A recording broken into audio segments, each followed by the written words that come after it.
My roommate dated every Tinder date before I could, until I started dating her landlord who's evicting her. I'm Madison, and I swear I'm not a vindictive person, but sometimes karma just works in the most beautiful ways. It started 3 months ago when I matched with this guy named Tyler. He was cute, worked in marketing, had a dog in his photos. We chatted for 2 days, really hit it off. He asked me out for Thursday night. I was excited. I told my roommate Vanessa about it while we were both in the kitchen making dinner. She seemed interested, asked me all these questions: where we were, meeting, what time, what he looked like. I thought she was just being a good friend, you know, getting invested in my dating life. Thursday morning, I woke up to a text from Tyler canceling. Said something came up. I was disappointed, but whatever. These things happen. That night, I came home around 9. Vanessa wasn't there. I figured she was out with friends or whatever. I ordered takeout, watched Netflix, went to bed. Friday afternoon, I was scrolling through Instagram, and there it was. Vanessa had posted a story, her and Tyler, at the exact restaurant he was supposed to take. Me too. She had her hand on his arm. He was smiling at her. My stomach dropped. I stared at my phone for like 5 minutes straight, trying to process what I was seeing. Maybe it was a coincidence. Maybe it was a different Tyler. But no, same face, same dog in his profile picture that I could see tagged in her photo. When Vanessa got home that night, I confronted her. Casually, I was like, "Hey, funny thing, I saw your story. That guy looked familiar." She didn't even flinch, just shrugged and said, "Oh yeah, Tyler. Met him on Bumble." "Why?" "I matched with him on Tinder," I said. "We had a date planned for last night." She looked at me with this expression I couldn't quite read. Then she laughed. Actually laughed. Oh my God, what are the odds? Small world, I guess.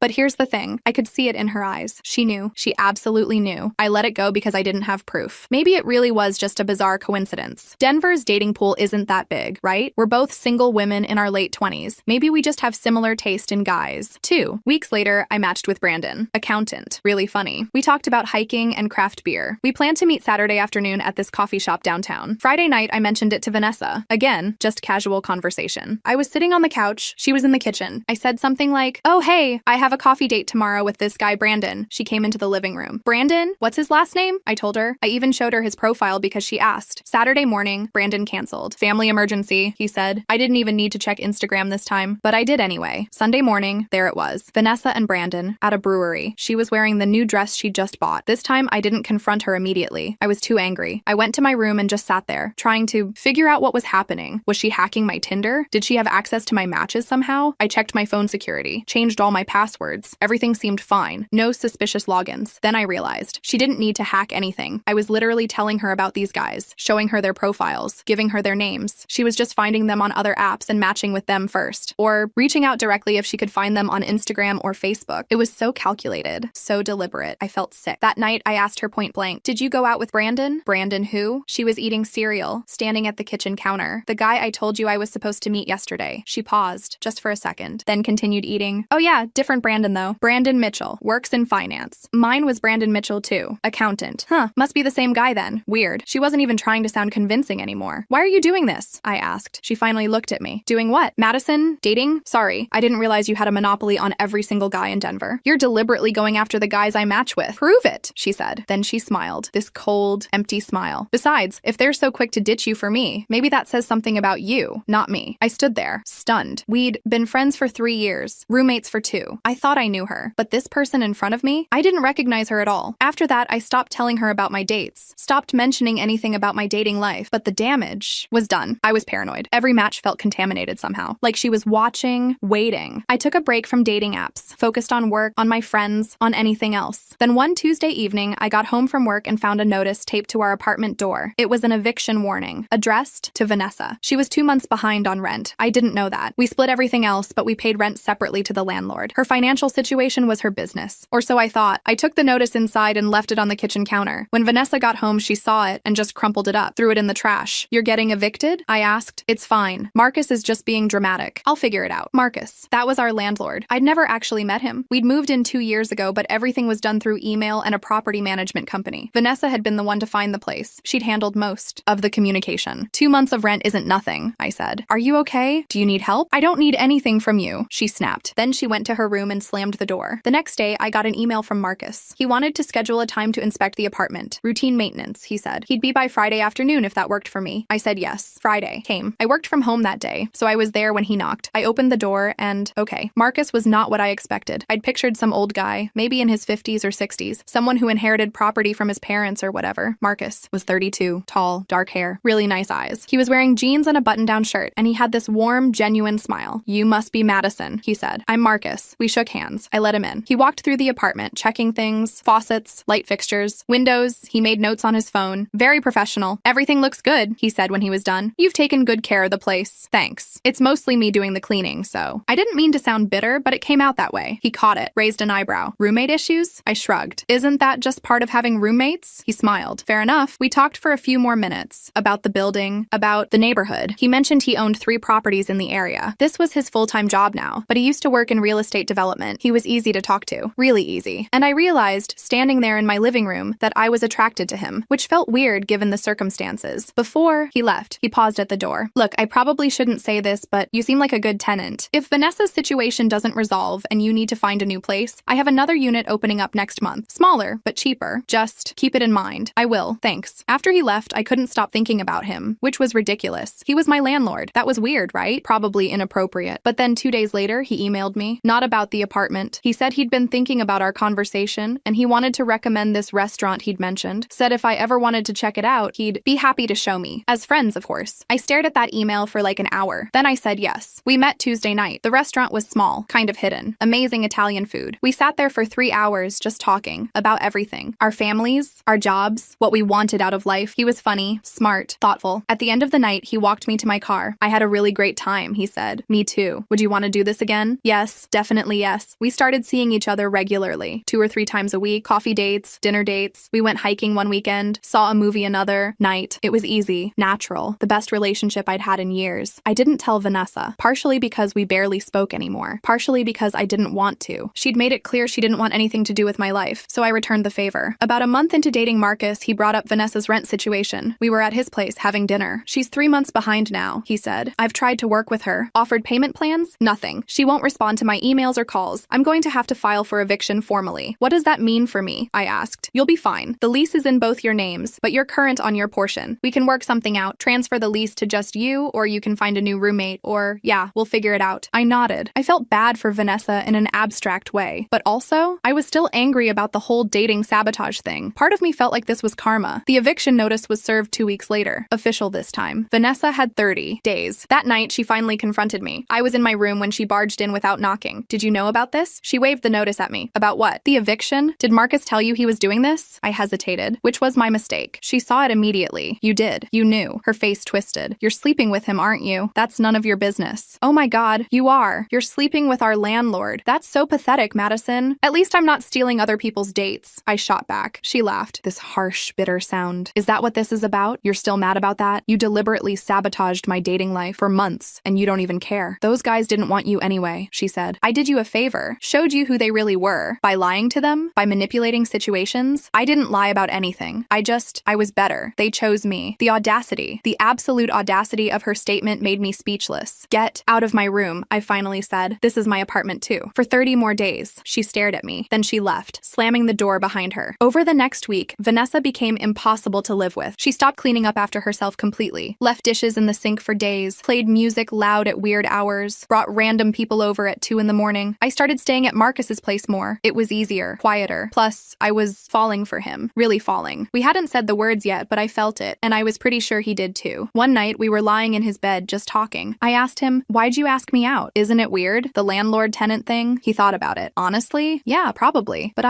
you seem different. Smart, funny, kind. I couldn't stop thinking about you after that first inspection. And I figured, worst case scenario, you'd say no, and we'd keep things professional. Best case scenario, he pulled me closer. I kissed him. We fell asleep tangled together. The next morning, I woke up to 17 missed calls from Vanessa, and about 30 texts. My heart started racing. I called her back immediately. She answered on the first ring. Where are you? I stayed at a friend's place. What's wrong? I need to talk to you. Now. Get home. Vanessa, what's going on? Just, please, I need you to come home. I looked at Marcus. He was awake now, watching me with concern. I told him I had to go. He offered to come with me, but I said no. This felt like something I needed to handle alone. When I got to the apartment, Vanessa was sitting on the couch. She looked terrible, like she hadn't slept in days. What happened? I asked. I need to tell you something about Marcus. My stomach dropped. What about him? She took a breath. He's the reason I've been so broke. The reason I can't pay rent. What are you talking about? We were together, she said. Marcus and me, 2 years ago, right before you moved in. I felt the room tilt. You're lying. I'm not. We dated for 6 months. It was serious, or I thought it was. Then he ended things, out of nowhere. Said he needed space, needed to focus on his business. I was devastated. Why didn't you tell me this? Because I found this place through him, she she said. He offered it to me, said we could still be friends, said it would be a fresh start, and I needed somewhere to live, so I agreed. You weren't supposed to move in. It was supposed to just be me. But then I couldn't afford it alone, so I found you. I sat down. My head was spinning. He's been manipulating you, Vanessa continued. The whole thing, the eviction, it's not about the rent. He's trying to get rid of me, and he's using you to do it. That doesn't make any sense. If he wanted you gone, he could have just not renewed your lease. It's more complicated than that. There are things he doesn't want me to tell people. Like what? She looked away. He's not who you think he is, Madison. The properties he owns, some of them were acquired in, let's just say, questionable ways, exploiting loopholes, taking advantage of people who didn't understand contracts. I found out about it when we were together. He made me sign an NDA when we broke up. An NDA? That's Vanessa. That sounds insane. I know how it sounds, but I'm telling you the truth. And when I started missing rent payments because I lost my job 2 months ago, he saw an opportunity. Get rid of me. Make sure I can't talk. If you lost your job, why didn't you tell me? I could have helped because I didn't want your pity. And because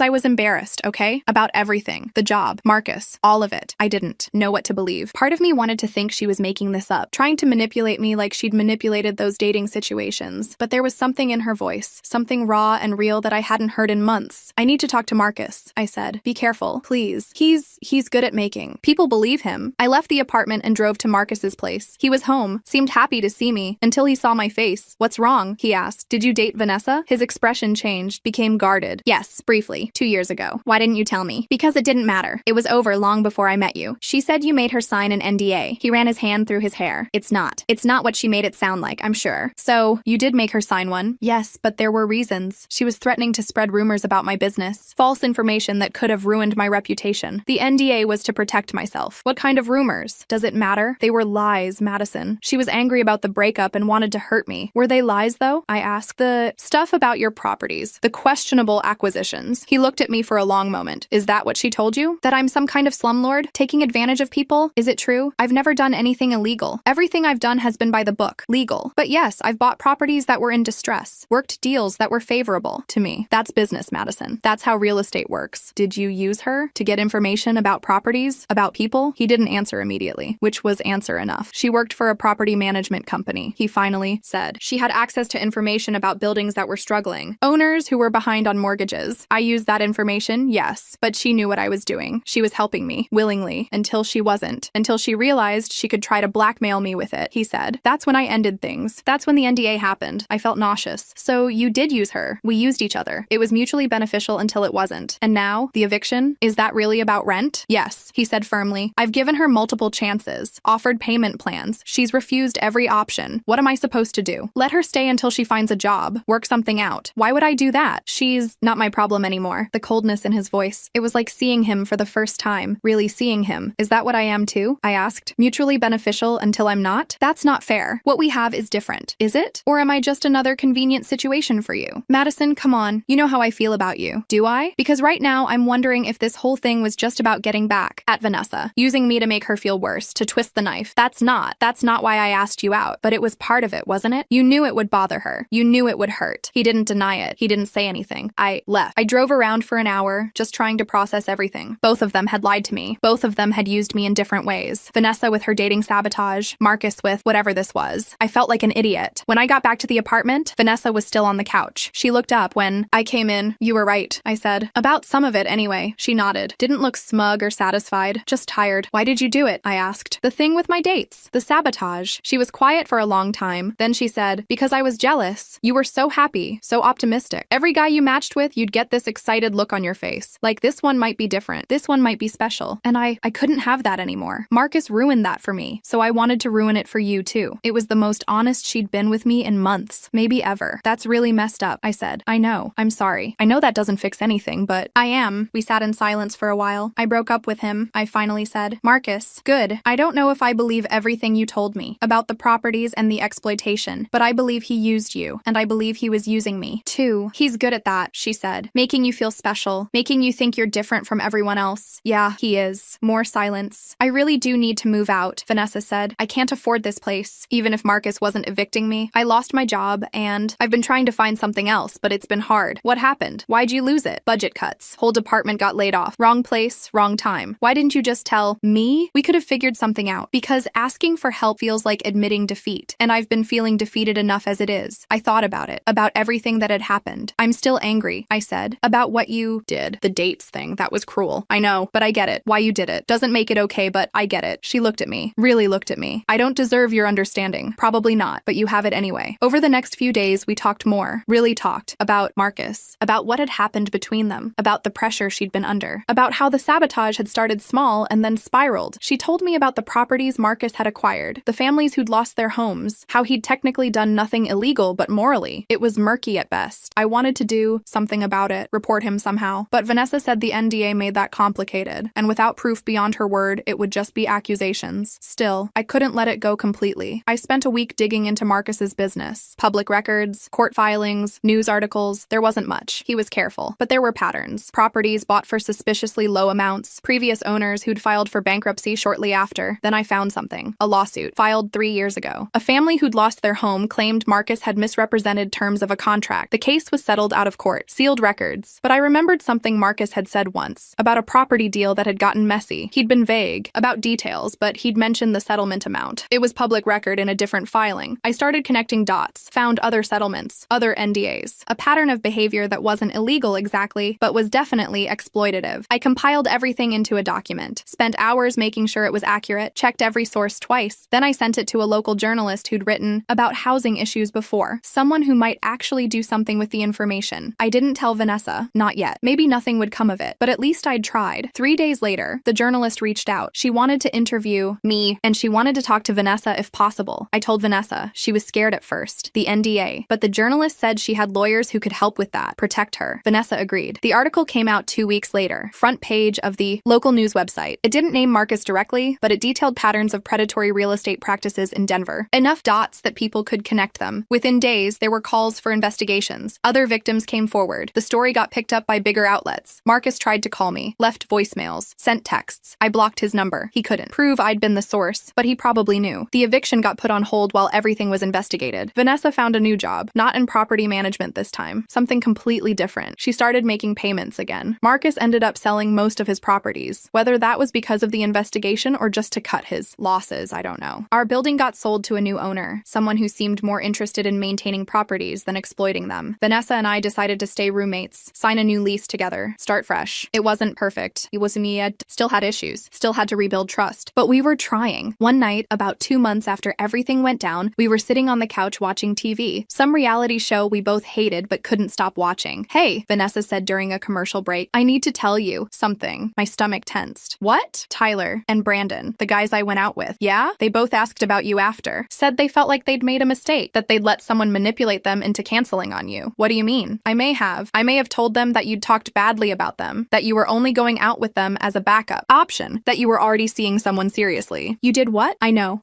it was terrible, but I wanted you to know, and I wanted you to know that. I told them the truth. Recently, reached out and explained that I'd lied. Why? Because you deserved for them to know, and because I don't know. I'm trying to be better. I didn't know what to say to that. Anyway, she continued, Tyler wanted me to give you his number, if you're still interested. He felt really bad about how things went down. She handed me a piece of paper with a number written on it. I looked at it. I don't know if I want to date anyone right now. After Marcus, after everything. That's fair, but, you know, when you're ready, if you're ready. I folded the paper and put it in my pocket. Maybe. And Madison, yeah, thank you for not giving up on me, even when I gave you every reason to. Thank you for being honest. Finally, she smiled. A real smile. The first one I'd seen from her in months. We went back to watching our show, and for the first time in a long time, things felt normal. Not perfect, but normal. A few weeks later, I unblocked Marcus's number. Not because I wanted to talk to him, but because I wanted to see if he'd tried to contact me again. He hadn't. Not since I'd blocked him initially. There was something final about that. Some closure I didn't know I needed. I deleted his contact information, deleted our text history, all of it. Then I pulled out the piece of paper with Tyler's number, looked at it for a long time. I wasn't ready yet, but maybe I would be soon. And if not Tyler, then someone else, eventually. Because Vanessa had been wrong about one thing. I wasn't optimistic because I was naive. I was optimistic because I chose to be, despite the disappointments, despite the betrayals. That was my strength, not my weakness. Vanessa came home from work that night in a good mood. She'd gotten praise from her manager. Nothing major, just recognition that she was doing well. We ordered pizza, watched another terrible reality show, laughed at the drama. You know what's funny? Vanessa said. A year ago, if someone had told me we'd be here, like this, after everything, I wouldn't have believed them. Yeah, me neither. I'm glad we are, though. Me too. My phone buzzed. A notification. Someone had liked me on Tinder. Some guy named Chris. I looked at his profile. He seemed nice, worked as a teacher, had pictures of him hiking and with a dog. Vanessa glanced glanced over. Are you going to message him? I don't know. Maybe. You should. What's the worst that could happen? We both laughed at that. Given our history, the worst that could happen was a lot of things. But maybe that was okay. Maybe the disasters were just part of the process. I sent Chris a message. Something simple. Just a hello and a comment about his dog. He responded almost immediately. We chatted for a bit. He was funny. Sweet. He asked if I wanted to get coffee sometime. I glanced at Vanessa. She was watching me with this expression I couldn't quite read. Then she nodded. Just slightly. I said yes to Chris. We made plans for Saturday. This time I didn't tell Vanessa any details. Not his last name, not where we were meeting, not what time. Some things needed to stay private, at least until I knew if this was going somewhere. She understood. Didn't ask. Just said, good luck. You deserve someone nice. Thanks. I think I do. Saturday came. I met Chris at the coffee shop. He was even nicer in person. We talked for 2 hours. When it was over, he asked if I'd want to get dinner sometime. I said yes again. Over the next few weeks, Chris and I kept seeing each other. Slowly, carefully, getting to know each other without rushing. He didn't ask to move too fast, didn't push for anything I wasn't ready for. Just let things develop naturally. It was refreshing, normal, healthy. Marcus tried to reach out one more time, not directly, through a mutual acquaintance who'd heard I was dating someone new. The message was vague. Something about how he hoped I was happy, how he'd made mistakes but hoped I could forgive him someday. I didn't respond. There was nothing to say. Some relationships end with closure, with neat bows and resolved feelings. Others just end, and you move on. 3 months after everything went down, I got a message from the journalist who'd written the article about Marcus. There was going to be a follow-up piece. More victims had come forward. There might be actual charges filed. She wanted to know if Vanessa and I would be willing to be interviewed, on the record this time, with our names attached. I asked Vanessa. She thought about it for a long time. Then she said yes. We did the interview together, told our stories about how Marcus had manipulated situations, used information, exploited people's vulnerabilities. The article came out a week later. It was big, bigger than the first one. National outlets picked it up. Marcus's name was everywhere. His business reputation was destroyed. Part of me felt bad. Despite everything, there was still that small voice that said maybe I'd gone too far. But then I remembered the families who'd lost their homes, the people he'd taken advantage of, the way he'd used both Vanessa and me. No, I'd done the right thing. Chris read the article. I told him some of what had happened, but not everything. Seeing it in print, with all the details, was different. Are you okay? He asked after. Yeah, I think I am. That must have been hard, going through all of that. It was, but I'm glad it's out there now. Glad people know. He held my hand. You're pretty amazing. You know that? I don't know about amazing. Just stubborn, maybe. Once I start something, I have to finish it. That's a good quality. It can be. Sometimes it just means I hold grudges for too long. He smiled. Well, remind me never to cross you. Good plan. A few months passed. Life settled into a new normal. Chris and I kept dating. It was getting serious. We'd said the words, I love you. They felt real. True. Vanessa started seeing someone too. A guy she'd met at her new job. He seemed good for her. Stable. Kind. Not dramatic. We had dinner together once. The 4 of us? It was nice. A little awkward at first, but nice. This is weird, right? Vanessa said when the guys went to get drinks from the bar. Us. Here. With our respective boyfriends. After everything. Super weird. I agreed, but good. Weird? Yeah. Good weird. Chris and I got more serious. Started talking about moving in together. Maybe not right away, but eventually. I asked Vanessa how she'd feel about that. Getting a new roommate. Being on her own. Honestly, I think it would be good for me. I've been depending on other people for too long. Financially, emotionally. Time to figure out how to do things by myself. You sure? Yeah, I'm sure. Plus, you and Chris are good together. You should do what makes you happy. Thanks. That means a lot. 1 year after everything started, I was cleaning out my closet when I found the piece of paper with Tyler's number. On it, I'd never called him, never reached out. I thought about texting him, just to say, I don't know, something. But I threw the paper away instead. That chapter was closed. Chris was my present, hopefully my future. Some connections aren't meant to happen. Some timing is just wrong, and that's okay. I ran into Marcus once, at a grocery store. We both froze when we saw each other. Madison, he said. Marcus, how have you been? Good. You? Managing. Trying to rebuild. I nodded. Didn't know what else to say. I'm sorry, he said, for how things ended, for everything. Okay, I mean it. I was in a bad place. Made bad choices. You didn't deserve that. No, I didn't. I hope you're happy now. I am, I said, and I meant it. He nodded. Then he walked away. Down a different aisle. Out of my life for real this time. Chris was waiting in the car. I got in and he looked at me. You okay? You look shaken. I'm fine. Just ran into someone I used to know. Want to talk about it? Not really. Can we just go home? Of course. Home. It was Chris's apartment, but it already felt like home. We'd been spending so much time there that I'd basically moved in without officially moving in. My lease with Vanessa was up in 2 months. We'd decided not to renew together. She was getting her own studio. I was moving in with Chris officially. It all felt right. Like everything had led to this point. The night before I moved out, Vanessa and I sat on our couch one last time, drinking wine, talking about everything and nothing. Remember when we first moved in? She said. We were so excited. Thought we were going to be the best roommates ever. We were, for a while. Then we weren't. Then we figured it out, I said. Did we though? Figure it out? I think so. We're here, aren't we? Still friends, despite everything. She smiled. Yeah, despite everything. I'm going to miss this place, I said. Me too. But I'm excited for what's next, for both of us. Me too. We clinked our glasses together, a toast to endings, to beginnings, to the messy, complicated journey between them. The next day, Chris helped me move my stuff. Vanessa helped too. We ordered pizza, laughed about old memories. It was bittersweet but good. When everything was moved, Vanessa hugged me. Thank you, she said, for everything, for not giving up. Thank you for being honest. Finally. Better late than never, right? Right. I watched her drive away from my new place. Chris came up behind me and wrapped his arms around my waist. You good? He asked. Yeah, I'm good. And I was. Really, truly good. 2 years after my roommate dated every Tinder date before I could, I was standing in a completely different place, literally and figuratively. Chris and I got engaged 6 months after I moved in, married 6 months after that. Small ceremony, just close friends and family. Vanessa was there. She'd become friends with Chris too. Not super close, but friendly, comfortable. She'd been promoted at her job, was doing really well. Her boyfriend was there at the wedding too. They seemed happy. Marcus wasn't invited, obviously, but I'd heard through the grapevine that he'd moved to a different state, started over somewhere new. Part of me hoped he'd learned something, become a better person, but mostly, I just didn't think about him anymore. My wedding night, Vanessa pulled me aside. You look happy, she said. I am. I'm glad. You deserve this. So do you. I hope you find it too. I think I might have, she said. Not there yet, but getting closer. Good. We hugged. A real hug. The kind that said we'd been through something together and come out the other side. Later that night, Chris and I were alone in our hotel room. Just us. Finally married. Can I tell you something? I said. Anything. I'm really glad your profile didn't get stolen by my old roommate. He laughed. What? I explained the whole thing. The dating sabotage, the Marcus situation, all of it. He'd heard pieces, but never the full story. Wow, he said when I was done. That's